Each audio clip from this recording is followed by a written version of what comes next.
Larry Fink dari BlackRock kembali mengakumulasi sebanyak 2.948 Bitcoin melalui bursa Coinbase Prime. Yo guys, balik lagi bersama dengan saya Sagio Sugiarto. Di video kali ini di tanggal 4 Februari 2026 saya share lagi berita update mengenai kripto. Langsung saja kita masuk ke berita yang pertama, di mana pergerakan harga Ethereum yang cenderung mengalami penurunan membuat banyak investor bertanya-tanya. Di saat fundamental jaringan mencatatkan rekor tertinggi, harga justru seolah kehilangan tenaga. Tom Lee, kepala riset di Fundstrat Global Advisor, akhirnya buka suara mengenai anomali ini. Menurut Lee, lesunya pasar kripto bukan disebabkan oleh buruknya kinerja teknologi, melainkan akibat faktor makroekonomi, fenomena metal vortex, dan berkurangnya leverage di pasar. Dalam analisis terbarunya, Tom Lee menyoroti bahwa kenaikan harga emas dan perak yang gila-gilaan telah menjadi lubang hitam bagi likuiditas aset beresiko. Emas yang menyentuh level tertinggi sepanjang masa, all-time high, dan perak yang melonjak drastis telah menyedot minat investor yang biasanya mengalir ke aset kripto. Lee menjelaskan bahwa narasi safe haven saat ini didominasi penuh oleh logam mulia, meninggalkan Bitcoin dan Ethereum dalam posisi yang kurang menguntungkan untuk sementara waktu. Melalui laporan yang ada, fenomena vortex ini menghisap selera resiko risk appetite di pasar kripto, membuat pergerakan harga menjadi lambat meskipun tidak ada berita negatif yang signifikan. Faktor kedua yang menahan laju Ethereum adalah berkurangnya leverage. Pasar kripto belum sepenuhnya pulih dari trauma atau likuidasi massal yang terjadi pada pasar Oktober tahun lalu. Biasanya leverage berfungsi sebagai bahan bakar roket yang mempercepat kenaikan harga saat tren bullish. Tanpa adanya partisipasi trader yang menggunakan utang margin, kenaikan harga menjadi jauh lebih berat. Namun Tom Lee melihat ini dari kacamata contrarian. Lee menegaskan bahwa fundamental Ethereum justru sedang berada di puncaknya. Transaksi harian dan alamat aktif di jaringan Ethereum mencetak rekor tertingginya. Alih-alih panik, Tom Lee dan perusahaannya Bitmain justru melihat ini sebagai diskon besar-besaran. Data menunjukkan bahwa Bitmain terus mengakumulasi Ethereum di tengah penurunan harga ini. Lee percaya bahwa ketika rally logam mulia mulai mendingin, rotasi modal akan kembali mengalir deras ke aset digital yang memiliki fundamental kuat namun harga yang masih tertekan. Dalam pandangannya yang optimis, situasi saat ini mirip dengan pegas yang sedang ditekan. Ketika tekanan dari metal vortex mereda dan leverage perlahan kembali masuk, Ethereum berpotensi mengejar ketertinggalan valuasinya terhadap fundamental jaringan yang sebenarnya. Untuk detailnya kalian bisa mengecek sendiri di sini. Ya, kemudian kita lanjut ke berita yang kedua. Larry Fink dari BlackRock kembali mengakumulasi sebanyak 2.948 Bitcoin melalui bursa Coinbase Prime. Untuk detailnya kalian bisa mengecek sendiri di sini. Ya, kemudian kita lanjut ke berita yang ketiga. ARK Invest meningkatkan porsi kepemilikan saham pada perusahaan berbasis kripto. Untuk detailnya kalian bisa mengecek di sini. Totalnya kurang lebih 70 juta dolar. Oke, kemudian kita lanjut ke berita yang keempat. Tether, perusahaan stablecoin terbesar di dunia, USDT, memperluas dominasinya di ekosistem aset digital. Tidak lagi hanya berkutat pada penerbitan token, Tether resmi meluncurkan Mining OS, sebuah sistem operasi open source yang dirancang untuk menyederhanakan penambangan Bitcoin.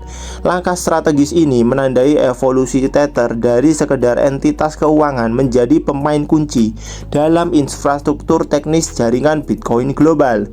Inisiatif terbaru ini bertujuan untuk menjawab tantangan efisiensi yang kerap dihadapi oleh para penambang miners Bitcoin.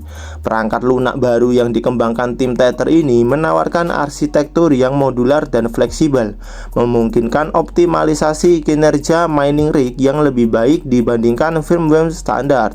Sebagaimana laporan dari CEO Tether, Paolo Ardoino, sistem operasi penambangan ini sepenuhnya bersifat open source. Mining OS code sumbernya terbuka untuk umum, memungkinkan pengembang dan penambang di seluruh dunia untuk mengaudit, memodifikasi, dan meningkatkan fitur-fiturnya demi kemajuan ekosistem Bitcoin. Tether menyadari bahwa efisiensi energi adalah kunci profitabilitas dalam industri. Fitur unggulan dari Mining OS adalah kemampuannya dalam manajemen data dan kontrol perangkat keras yang lebih presisi. Dengan menggunakan bahasa pemrograman yang modern dan ringan, sistem ini diklaim dapat mengurangi latensi dan meningkatkan stabilitas operasional mesin penambang. Peluncuran ini merupakan bagian dari visi besar Tether untuk menciptakan standar baru dalam teknologi pertambangan yang lebih transparan, aman, dan tahan banting terhadap gangguan teknis.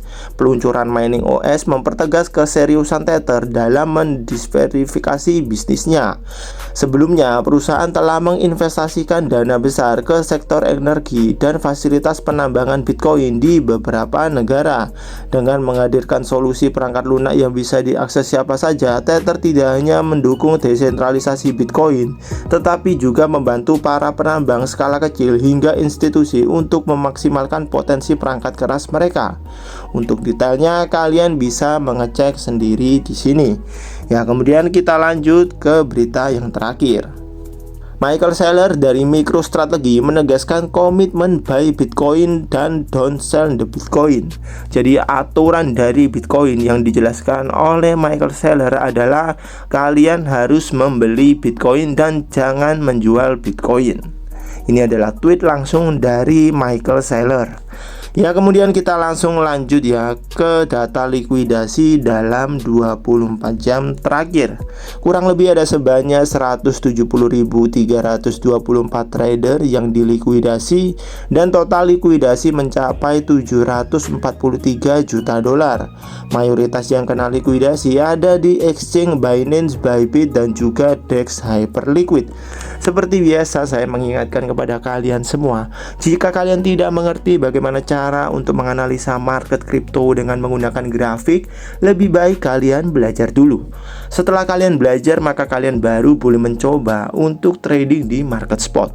Kalau kalian sudah sering cuan dari market spot, maka kalian baru boleh untuk trading di market futures. Selama kalian belum sering cuan dari market spot, maka jangan sesekali kalian trading di market futures, karena hal ini sangat berbahaya bagi kalian yang masih awam di dunia kripto. Namun jika kalian ingin berinvestasi, maka itu jauh lebih aman daripada kalian harus melakukan trading. Ketika kalian berinvestasi, sebelum kalian memasuki aset, maka kalian bisa mempelajari fundamental dari setiap aset tersebut terlebih dahulu. Setelah kalian mengerti dan kalian sudah memahami bahwa aset itu memiliki fundamental yang bagus, maka kalian baru boleh untuk masuk ke aset tersebut. Tapi kalau kalian tidak ada waktu untuk mempelajari aset-aset kripto apa yang bagus untuk diinvestasi, namun ingin berinvestasi di dalamnya, maka kalian bisa mengecek di kolom deskripsi. Saya cantumkan link ebook saya, dimana kalau kalian buka link tersebut, kalian akan mendapati ada top 10 aset kripto dengan fundamental terbaik. Ini adalah ebook khusus yang saya buat bagi kalian yang memang tidak ada waktu untuk mempelajari aset-aset kripto, namun ingin berinvestasi di dalamnya. Ya, kemudian kita lanjut ke kondisi market kripto hari ini di tanggal 4 Februari 2026. Kalau kalian melihat di sini, Bitcoin kembali mengalami sedikit penurunan dalam 24 jam terakhir, kurang lebih hampir 4%. Sehingga ketika kalian melihat aset kripto yang lain selain Bitcoin juga mengalami hal yang sama, yakni koreksi sedikit karena Bitcoin mengalami penurunan. Inilah kondisi market kripto di tanggal 4 Februari 2026, dan besok di tanggal 5 Februari 2026 saya akan update lagi kondisi market kripto dan juga berita kripto. Kalian bisa menantikan video saya di hari Kamis besok. Dan kalau kalian bertanya dengan saya apakah ini momen yang tepat untuk serok, maka jawabannya adalah kalian bisa mencicil aset kripto favorit kalian. Tentunya aset kripto dengan fundamental bagus ya. Jangan kalian asal-asalan masuk ke aset kripto sehingga kalian malah mengalami kerugian. Ya mungkin itu saja video kali ini. Jika video ini bermanfaat buat kalian, kalian bisa share video ini. Jika kalian ada pertanyaan terkait aset kripto, maka kalian bisa bertanya di kolom komentar. Saya Sagio Sugiarto pamit, see you in the next video and God bless.